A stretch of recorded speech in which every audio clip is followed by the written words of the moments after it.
بینەرانی سەردەر میدیام کاتتان باش ئەم جارە لە دیدارێک کوچر و لەگەڵ کەسایەتێکی تر پێتان ئاشنا بووینەوە دەمانێت ئەم جارات گفتوگۆی چەند بابەتێکی کۆمەڵایەتی لەگەڵ زۆر بەڕێز ئاکۆ شارۆشی خوێنەر و ڕووناگیردا بکەین.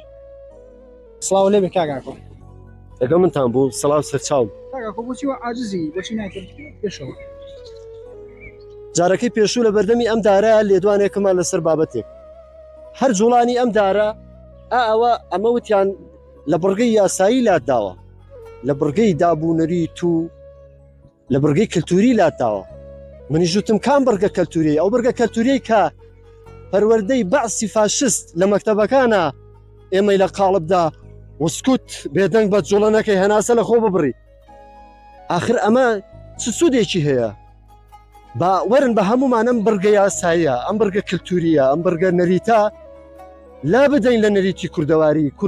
کورد زۆرەوە پێشکەوتووە چەق گیر بخوا بەدەست بڕگەیەکی نەریتی و بڕگەیەکی کەلتوری ئاوها غەڵەت لە ڕووی کۆمەڵاسیەوە ئەو خاوەنی و کۆمنتە ناشرینانە جێبەجێکاری سزای سەرزەنشتی بۆ بەرامبەر هەر کەسێکن کە لە هەر بڕگەیەکی نەریتی و لە هەر بڕگەیەکی کەلتوری کۆمەلگای کوردی لا ئەدەن کە من بەلادەر ئەژمارکراوم بۆیە کۆمنتی ناشرین بۆ نووسرا و لە ڕووی دەروونزانیشتەوە خاوەنی کۆمنتی ناشرین بە حکمی کۆمنتی ناشرین و جنێ و سوکایەتی و ناوزڕاندن شکاندنی کە مرۆڤ نەخۆشی نەفسیە.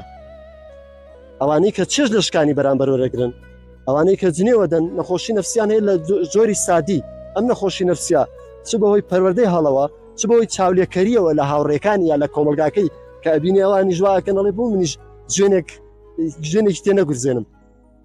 باسی وە کرد پێم خۆشە بزانم چ کۆمنتێک زۆر لە خەیاڵتان ماوەتەوە یان ئەوەی کە تۆ کۆمنتەکانە خوێندوتەوە کام کۆمنتی زۆر سەرنجی ڕاکێشاوی تر بە شێوەی پۆزتیڤ یان نێگەتیڤ؟ ئەو کۆمنتەی کەوتی وا بڕوا هەمومان شێتە بین نەخێر وا بڕای چی دەمێکە تووشی نەخۆشی نەفسی بووی بەخۆ نازانی کەسی کاکی